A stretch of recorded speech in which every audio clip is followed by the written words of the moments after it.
निकाय चुनाव की मतगणना शुरू हो गई है। सबसे पहले बैलेट पेपर की मतगणना होगी। टोटल टीवी पर सबसे पहले और सबसे तेज नतीजे आप तक पहुंचा रहे हैं। इस दौरान कई दिग्गजों की किस्मत का फैसला आज होना है। टोटल टीवी पर सबसे पहले और सबसे तेज नतीजे अपने तमाम दर्शकों तक पहुंचा रहे हैं। हरियाणा निकाय चुनाव की मतगणना शुरू हो गई है।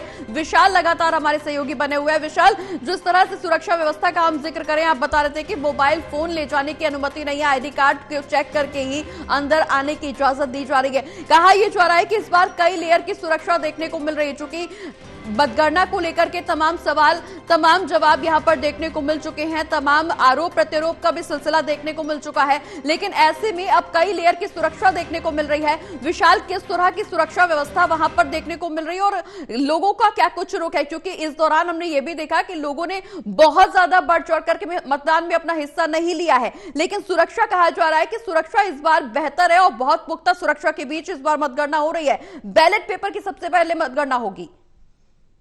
जी बिल्कुल, देखिए सुरक्षा के लिहाज से जैसा कि हम दिखा रहे थे, यहाँ पर पुलिसकर्मी जो है तैनात है और बकायदा आईडी कार्ड देखकर ही सभी पोलिंग एजेंट्स को जो है काउंटिंग सेंटर के अंदर जाने की इजाजत दी गई है और उनके जो भी चमड़े का सामान है, उनके पास बेल्ट, पर्स इत्यादि, मोबाइल फोन सभी को बाहर रखवा दिया गया है। और ये 800 से भी ज्यादा पुलिसकर्मी पूरे फरीदाबाद जिले में तैनात किए गए हैं और साथ ही साथ 2 स्तरीय की जो सुरक्षा वो दी गई है, क्योंकि एक पहली स्तरीय की सुरक्षा जो है आईआरबी फोर्स द्वारा दी जा रही है, जिसमें काउंटिंग सेंटर के जस्ट उन काउंटिंग रूम्स, जो स्ट्रॉन्ग रूम्स बनाए जाते हैं, उनके बाहर है। वहीं दूसरी सुरक्षा जो आप तस्वीरों में देख पा रहे हैं, पुलिस, हरियाणा पुलिस के कर्मी तैनात हैं, बकायदा सभी की चेकिंग की जा रही है, उसके बाद ही अंदर जाने दिया जा रहा है। और जो उम्मीदवार है उनके आने का भी सिलसिला यहाँ पर लगातार जारी है। फरीदाबाद के इस वक्त सेक्टर 16 पे हम लोग मौजूद है, जहां पर वार्ड नंबर 14, 36, 37, 38 और 39 की काउंटिंग जो है यहाँ पर हो रही है। और आप देख रहे हैं यहाँ पर जो लोग यहाँ पर आ रहे हैं, लगातार उनकी चेकिंग की जा रही है, उसके बाद ही पुलिसकर्मियों ने अंदर जाने की इजाजत दे रहे हैं। जिसके पास वैलिड पास है, परमिशन है, केवल उन्हीं को अंदर जाने दिया जा रहा है और किसी को भी जो है अंदर जाने की इजाजत नहीं है। और साथ ही साथ पुलिसकर्मी लगातार यहाँ से जो लोग यहाँ पर पहुंच रहे हैं, इकट्ठा हो रहे हैं, उनको ये कह रहे हैं कि यहाँ पर धारा 163 लागू है, जिसके चलते आप 100 मीटर के दायरे से यहाँ से दूर जाए।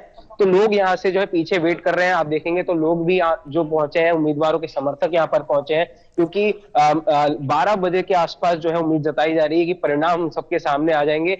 तो समर्थकों भी जो यहाँ पर पहुंचना चालू हो गए हैं। और क्योंकि होली नजदीक है, लेकिन ऐसे में आज दिवाली किसके घर बनती है, ये देखना काफी दिलचस्प रहेगा। विशाल, बिल्कुल दिलचस्प बात आपने कही, बेहद ही दिलचस्प बात की इस बार होली का मौका है और अब से 2 दिन का समय जब होली होगी।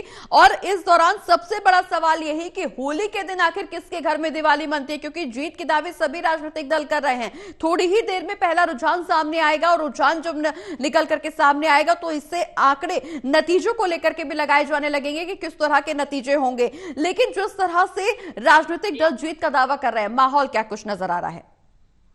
देखिए, माहौल की बात करें तो बीजेपी लगातार जिस तरह से जनता के बीच में ये मुद्दा लेकर जा रही थी कि ट्रिपल इंजन की सरकार, और ट्रिपल इंजन की सरकार के मुद्दे को लेकर ही जनता के बीच बीजेपी ने जो है वोट मांगा था। और अपने तमाम जो प्रदेश में जिस तरह से बीजेपी की सरकार है, केंद्र में बीजेपी की सरकार है, और अगर नगर निगम में बीजेपी की सरकार आती है, तो इन सभी बातों को लेकर बीजेपी के तमाम कार्यकर्ता, नेता, पार्षद सभी जो है मैदान में उतरे थे। वहीं कांग्रेस की बात करें तो कांग्रेस का कहना था कि ये जो ट्रिपल इंजन का भ्रम भाजपा फैला रही है, इसको हम तोड़ने जा रहे हैं। वहीं दूसरी और आम आदमी पार्टी भी मैदान में है और कई निर्दलीय प्रत्याशी भी मैदान में, लेकिन कड़ा मुकाबला अगर माने तो सीधे तौर पर बीजेपी और कांग्रेस का है। और अगर फरीदाबाद जिले की बात करें तो यहाँ पर 46 वार्ड है नगर निगम के, जिसमें 221 प्रत्याशी मैदान में थे, जिसमें से 6 प्रत्याशी जो है मेयर पद के लिए मैदान में थे, जिसमें सारी की सारी जो मेयर प्रत्याशी है वो सारी महिलाएं हैं। लेकिन इसमें भी अगर मेयर की बात करें तो कड़ा मुकाबला बीजेपी और कांग्रेस के बीच में ही है। बीजेपी से मेयर प्रत्याशी प्रवीण जोशी और कांग्रेस से मेयर प्रत्याशी जो है लता चंदीला, ये दोनों के बीच कड़ा मुकाबला माना जा रहा है। लेकिन